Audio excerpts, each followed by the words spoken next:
Les rendez-vous de la rédaction. Les rendez-vous de la rédaction, le magazine. Présentation, Wendiam Achille Kaboré.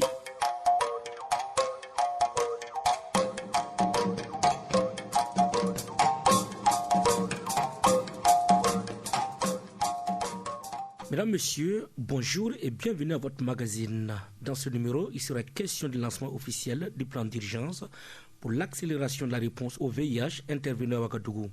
Plus de 10 milliards de francs CFA seront nécessaires pour stopper la transmission du VIH mère-enfant. Le Burkina Faso sensibilise les réfugiés urbains sur son sol.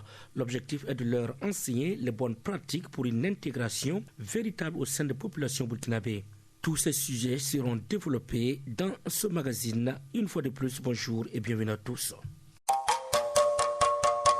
Les rendez-vous de la rédaction, le magazine.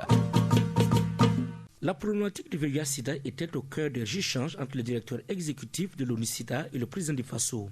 En visite officielle au Burkina, Michel Sidibé a été reçu en audience par le président Roch Marc Christian Kaboré. Les deux hommes ont aussi parlé des questions générales de santé des populations. La substance des échanges avec Michel Sidibé à sa sortie d'audience. Je voudrais commencer par remercier le président du Faso pour son leadership, pour sa vision pour une plus grande justice sociale, une meilleure redistribution des opportunités pour les plus pauvres. L'objet de la discussion était bien sûr autour des questions de santé en général de nos populations et plus particulièrement la lutte contre le sida. Le Burkina a fait énormément de progrès. Nous voyons une baisse des nouvelles infections, une baisse bien sûr de la mortalité, mais particulièrement on pense que le Burkina peut éliminer la transmission de la mère à l'enfant. L'année dernière, on n'a eu que 1000 cas d'enfants nés avec le sida, c'est-à-dire moins de 3 enfants qui sont nés par jour avec le sida, et on voudrait que le président de la République et la première dame s'engagent pour porter cette question si importante, pour qu'on ait une génération nouvelle sans sida au Burkina.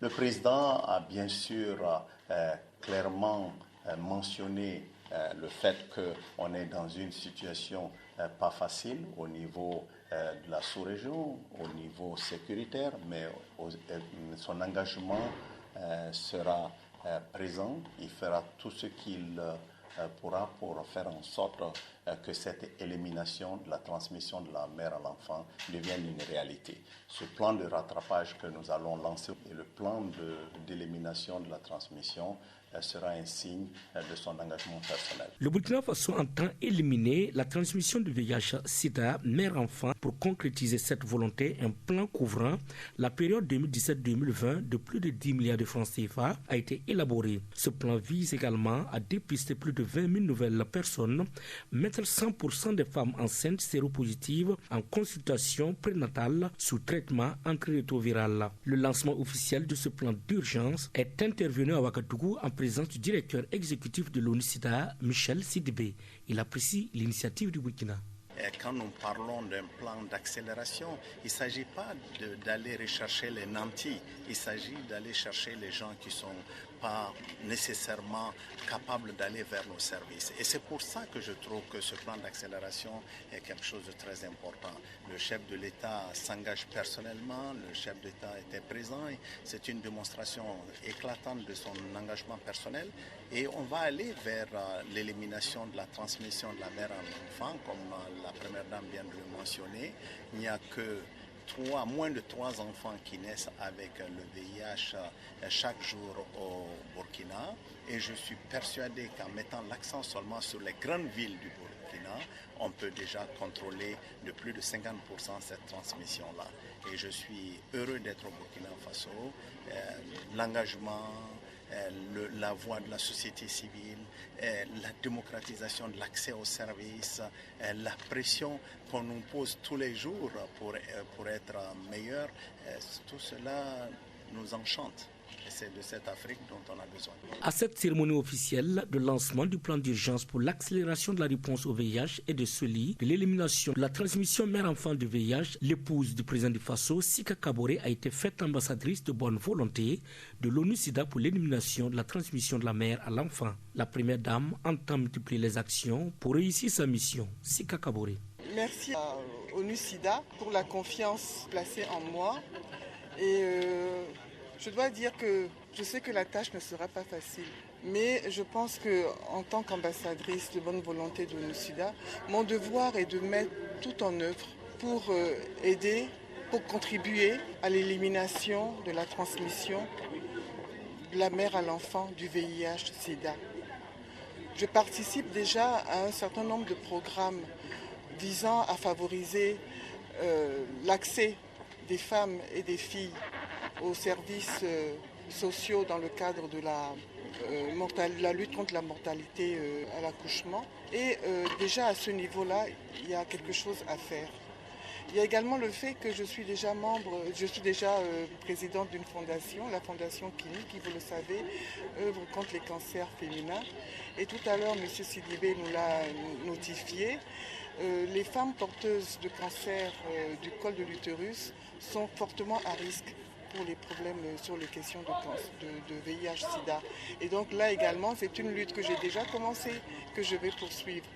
Mais surtout, je pense qu'il est de mon devoir, puisque M. Sidibé a bien voulu m'associer à son leadership, il est de mon devoir également de créer une synergie d'action ici au Burkina, entre tous les acteurs de la lutte contre le VIH-Sida. Je crois que c'est là la principale mission qui m'est confiée à travers cette charge que je viens d'accepter et que j'espère mériter, et pour laquelle j'espère mériter la confiance qu'ils ont placée en moi. Je pense que c'est tous ensemble que nous devons mener ce combat. D'ores et déjà, de par le fait que j'ai adhéré à l'organisation des Premières Dames contre le sida, d'ores et déjà, je travaille avec l'Agence nationale d'ONU-SIDA à mettre en place un plan d'action. Et par l'intermédiaire de ce plan d'action, déjà, je pense à un projet de prévention de la transmission mère à l'enfant qui sera mis en œuvre dans le district de Kombisiri. Ce sera un projet pilote avec bien entendu l'égide du ministère de la Santé. C'est un projet pilote. Nous allons commencer par là. Et si ça se passe bien, nous allons progressivement étendre cela à l'ensemble de notre territoire. Sika Kaboré, ambassadrice de bonne volonté, ONU-SIDA. Mesdames, Messieurs, vous êtes sur la zone de la RTB Radio. Les rendez-vous de la rédaction, le magazine. Le Burkina Faso accueille des milliers de réfugiés dont la plupart proviennent des pays de la CEDEAO. Si une bonne partie de ces réfugiés résident dans les camps de Mentaou et de Goudebou dans la région du Sahel et bénéficient des séances de sensibilisation régulières en vue de leur intégration au sein des populations locales, cela n'est pas le cas pour les réfugiés dits urbains. Dans un contexte sociopolitique et économique marqué par des attaques terroristes, avec son corollaire de stigmatisation et de suspicion, la nécessité s'impose de les entretenir sur les stratégies pour une intégration harmonieuse au sein des populations burkinabées. À cet effet, le gouvernement burkinabé, à travers la Commission nationale pour les réfugiés CONAREF, le Bureau national de la CEDEAO et les HCR organisent des journées de sensibilisation à leur profit à Ouagadougou et Bobo Dioulasso sous le thème « Réfugiés, vivre en harmonie avec les populations locales dans le contexte sécuritaire actuel ». Sur cette journée, le secrétaire permanent de la CONAREF, Issa Joseph Paré, donne des explications. Une journée de sensibilisation pour les réfugiés urbains est indispensable. Dans la gestion des réfugiés, il y a l'aspect protection, il y a le rapatriement, il y a la réinstallation et il y a l'intégration locale. Pour réussir une intégration locale, il faut sensibiliser les réfugiés sur leurs droits et leurs devoirs. Et la forme la plus réussie de l'intégration locale, c'est la naturalisation. Quand le réfugié se sent bien dans le pays et il décide de prendre la nationalité du pays, ça veut dire que son intégration locale a été réussie. Et en même temps aussi, c'est une journée où il faut sensibiliser les réfugiés sur les questions des attaques, les questions sécuritaires et sur la recherche de l'emploi.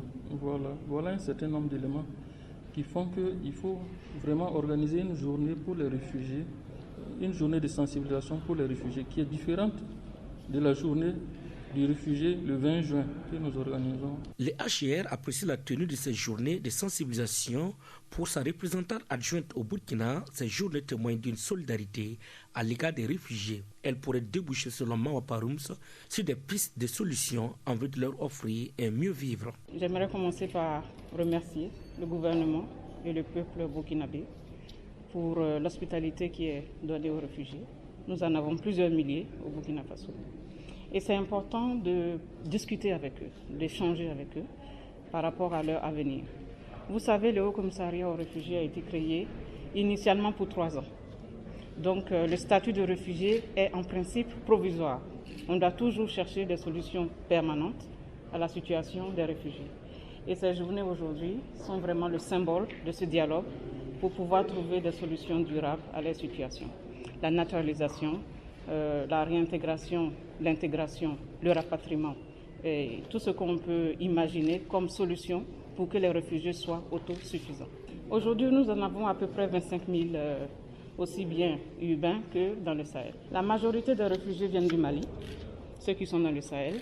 Nous avons aussi des Congolais, des Pakistanais, des Ivoiriens, des Tchadiens, des Centrafricains. Nous espérons que grâce à cet échange, ils sauront que nous sommes avec eux pour la recherche de solutions et qu'on va leur donner des conseils, on va discuter avec eux de toutes les alternatives possibles pour qu'ils puissent avoir cette dignité qui leur a manqué lorsqu'ils sont devenus réfugiés. Et si les échanges sont constructifs, nous pourrons certainement sortir d'ici avec peut-être des solutions, des pistes de solutions pour que demain, ces personnes puissent avoir l'autosuffisance que nous souhaitons pour elles. Mawa Bamba Parums, représentante adjointe du HCR au Burkina. Et c'est ici que l'on s'arrête pour ce magazine. Mesdames, Messieurs, merci pour l'écoute. On se donne rendez-vous la semaine prochaine pour un autre numéro.